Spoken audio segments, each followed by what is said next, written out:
É muito triste quando a gente vê pessoas tentando justificar o que é injustificável. O Holocausto foi algo terrível. Os judeus, eles não participaram da guerra. Vamos lembrar que durante a Segunda Guerra Mundial, o Estado de Israel ainda não existia. Israel já tinha sido escorraçado de Jerusalém pelo imperador Diocleciano e depois finalizado essa diáspora e essa expulsão com o imperador Adriano, que pegou povos de outros locais, lembrando que naquela época a região chamava Judéia. E Adriano, para humilhar, além de massacrar, de exterminar, vale lembrar que Diocleciano, por exemplo, com o Marechal Tito, quando o Marechal Tito chega em Jerusalém, ele rasga o ventre das mães grávidas, arranca o feto e costura porcos, filhotes de porcos, nos ventres mortos dessas mulheres. E Adriano, para tentar humilhar mais, ele leva um povo de outro lugar, coloca na Judéia e dá o nome de filisteus, que na história eram os principais inimigos de Israel e que sempre tentaram invadir e dominar Israel, e que era um povo que já não existia mais. Então a palavra palestino, ela deriva de filisteu. E aí ele muda o nome da Judéia para Palestina. E o povo então ele fica peregrino aí em várias regiões, principalmente da Europa.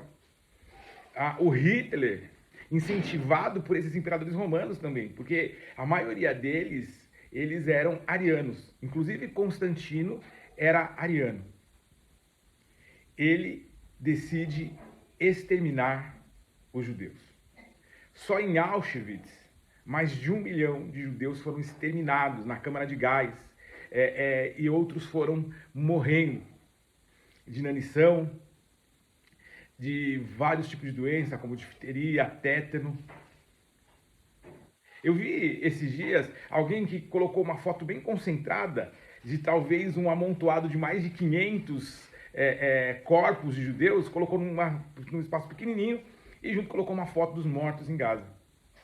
O problema é que a guerra ela é fruto de falta de homem. E o que tem faltado nas lideranças políticas mundiais é homem. Como o moleque que tentou comparar o extermínio dos judeus com a guerra de Gaza. As guerras são um problema muito sério. A gente precisa lembrar, inclusive, que quem atacou e tem atacado Israel é a Palestina, são os palestinos. O Hamas. Mas o Hamas não é só um movimento terrorista. O Hamas é o governo estabelecido em Gaza. Aí, como que eu vou me defender? Eu não estou justificando Israel. Mas como que eu vou me defender? Quem tem se colocado em condição de defesa de Israel? Então, e mesmo assim, se a gente for comparar, por que então a gente não pode comparar se é um caso de guerra e de uma revolução para tomada de posição? Por que não comparar o que está acontecendo em Gaza com a Revolução Russa, que exterminou mais de 3 milhões e 700 mil pessoas? Muitas crianças também. Ou com a Revolução Chinesa, foram mais de 5 milhões de pessoas. É muito fácil a gente dar palpite. Mas o que a gente pode fazer para intervir? Porque Israel parar os ataques, que não são ataques, mas são defensivas, não vai impedir o Hamas de continuar atacando. Então o que eu posso fazer? Como que eu posso defender as pessoas? Lembrando que a Rússia, ela também está fazendo estragos piores até na Ucrânia. Por que o Brasil não dá um palpite sobre isso também? Sabe qual que é o problema? O problema é que a gente não está jogando Mega Sena.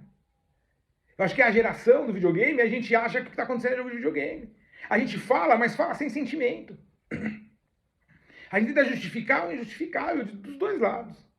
O maior problema é que de um lado ficam defendendo, do outro lado acusando, e a questão não é... Na verdade, eu vejo que ninguém está preocupado com Israel, ou com a Palestina, ou com a Ucrânia.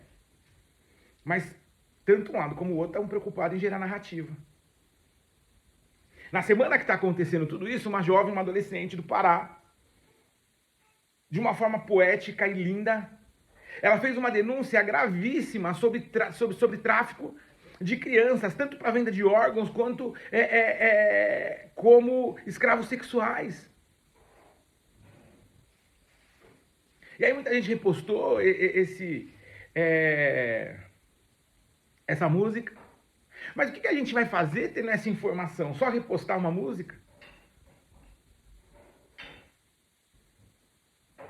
Sabe? Então a gente precisa começar a pensar. Porque o maior problema é a gente ver como a nossa nação está emburrecida. E como a nossa igreja se mostra inútil.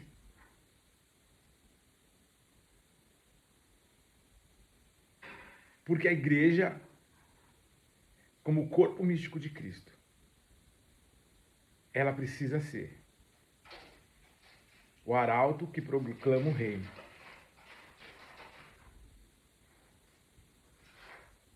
Mas o socorro do perdido.